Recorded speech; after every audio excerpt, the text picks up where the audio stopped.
एक साइंटिस्ट जो एक सुनसान जगह पर अपने रिसर्च सेंटर में आर्टिफिशियल इंटेलिजेंस रोबोट बनाकर उन पर रिसर्च करता था। वो जानना चाहता था कि क्या हो अगर रोबोट्स में इंसान के ब्रेन से भी ज्यादा पावरफुल ब्रेन लगा दिया जाए। क्या वो रोबोट इंसानियत को फ्यूचर में आगे तक लेकर जा सकते हैं। ऐसे ही एक दिन वो अपने इस मिशन में सक्सेसफुल हो जाता है और एक ऐसी रोबोट बना लेता है जो बिल्कुल इंसानों के जैसी दिखती है, इंसानों के जैसे ही सोचती समझती है और उसमें इंसानों के जैसे ही इमोशंस और फीलिंग्स भी थी।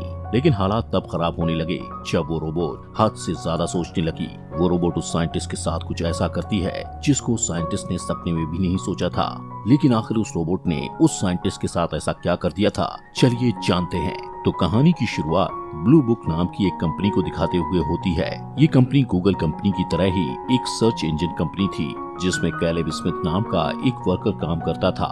एक दिन काम के दौरान कैलेब को अपने कंप्यूटर स्क्रीन पर एक ईमेल मिलता है जिसमें उसे बताया जाता है कि कंपनी के द्वारा आयोजित एक कंपटीशन में फर्स्ट प्राइज के तौर पर उसे कंपनी के मालिक के साथ उसके वीआईपी घर में एक हफ्ते तक रहने का मौका मिला है। इसके बाद अगले दिन कैलेब को लेने एक हेलीकॉप्टर आता है। कुछ देर बाद पायलट कैलेब को पहाड़ों के बीच एक जगह पर ले जाकर उतार देता है और उसे आगे का रास्ता बताकर कहता है कि एक हफ्ते बाद में तुम्हें इसी जगह लेने आऊंगा। इसके बाद पायलट वहाँ से चला जाता है। कैलेब पायलट के बताए रास्ते पर आगे बढ़ता है।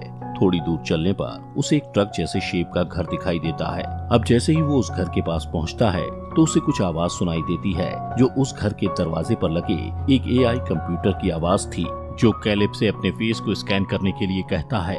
कैलेब अपना फेस स्कैनर के सामने ले जाता है। तुरंत उसे उसी मशीन से एक कार्ड मिलता है जिस पर उसका फोटो बना हुआ था। अब कार्ड मिलने के बाद ऑटो कंप्यूटर कैलेब को दरवाजा खोलकर उस घर के अंदर जाने को कहता है। घर के अंदर पहुंचते ही कैलेब देखता है कि बाहर से खराब दिखने वाला ये घर अंदर से एक शानदार रिसर्च सेंटर जैसा है। थोड़ा आगे बढ़ने पर उसकी मुलाकात उस कंपनी के एसईओ नेथन से होती है जो उस समय एक्सरसाइज कर रहा था। नेथन कैलेब का वेलकम करता है और उसे ड्रिंक लेने के लिए कहता है। पहले तो कैलेब वहाँ कुछ अनकंफर्टेबल फील करता है लेकिन बाद में उसके साथ एंजॉय करने लगता है। इसके बाद नेथन उसे नीचे लेकर जाता है जहाँ बहुत सारे रूम्स बने हुए थे। नेथन कैलेब को समझाता है कि तुम्हारे कार्ड से जो भी कमरा खुले तुम्हें उसी कमरे में जाने की इजाजत है और जो कमरा तुम्हारे कार्ड से ना खुले तुम्हें उसमें नहीं जाना है।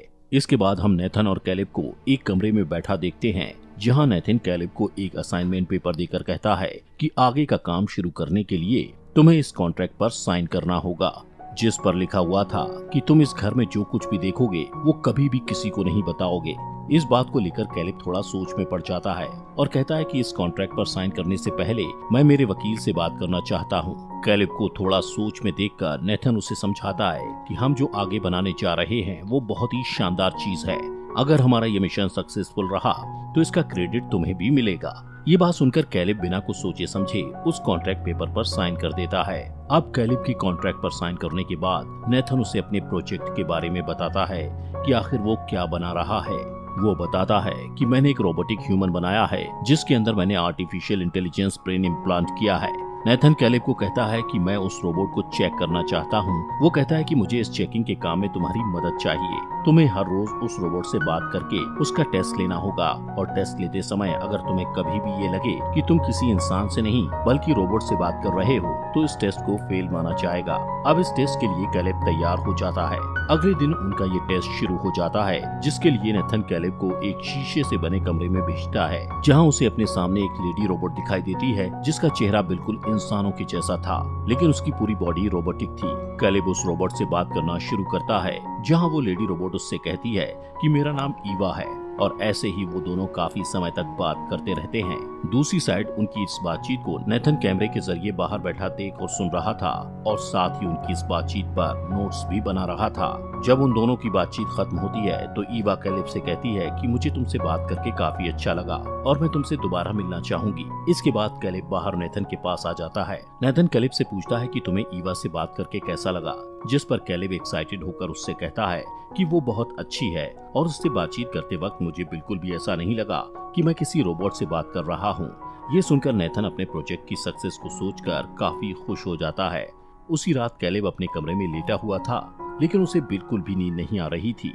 तभी कैलेब को बिस्तर पर एक रिमोट मिलता है। अब क्योंकि कैलेब को नींद नहीं आ रही थी इसलिए वो सोचता है कि थोड़ा टाइम टीवी देख लिया जाए। जब वो टीवी का रिमोट समझकर उस रिमोट का ऑन बटन दबाता है तो स्क्रीन पर ईवा के कमरे की लाइव सीसीटीवी फुटेज चलने लगती है। ये देखकर कैलेब को कुछ भी समझ नहीं आता। तभी अचानक बिजली चली जाती है और घर के सभी दरवाजे बंद हो जाते हैं, जिससे कैलेब थोड़ा घबरा जाता है और दरवाजा खोलने की कोशिश करता है, लेकिन दरवाजा नहीं खुलता।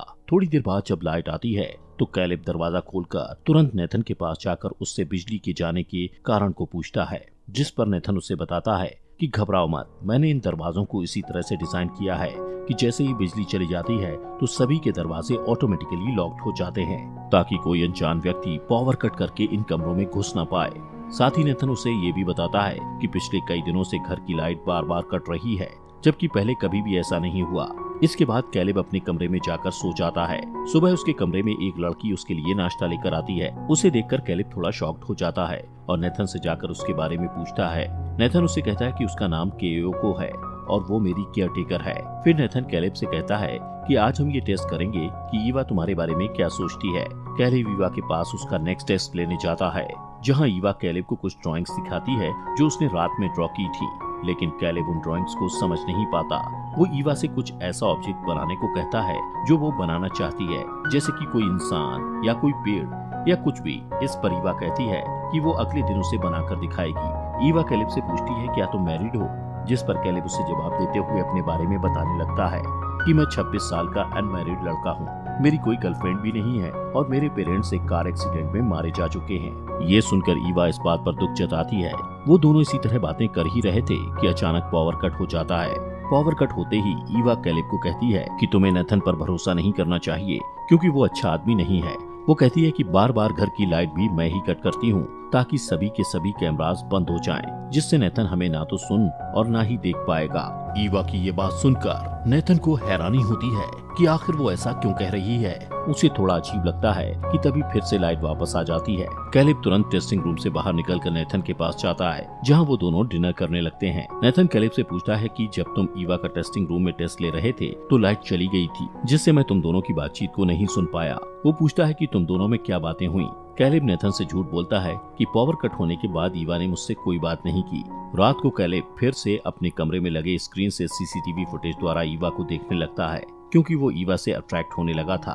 अगले दिन नेथन कैलेब को एक अलग रिसर्च रूम में लेकर जाता है, जहां वो कैलेब को बताता है कि ये वही रूम है जहां पर मैंने ईवा को बनाया था। वो एक गोल्ड स्टोन जैसे शेप की चीज को उठाता है और कहता है कि ये ईवा का दिमाग है। ईवा जो भी सोचती है वो इसी दिमाग की बदौलत है।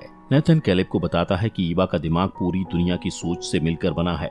मैंने इस दिमाग को बनाने के लिए सबसे पहले दुनिया भर के लगभग सभी मोबाइल फोन्स को हैक किया और फिर उनके डेटा से ये पता लगाया कि ह्यूमन बिहेवियर कैसे काम करता है, लोग क्या कुछ देखते हैं, कैसे उनका दिमाग काम करता है, कैसे हम ह्यूमंस अपने सभी काम कर लेते हैं। उन सब की नॉलेज को मैंने ईवा के दिमाग में डाल दिया।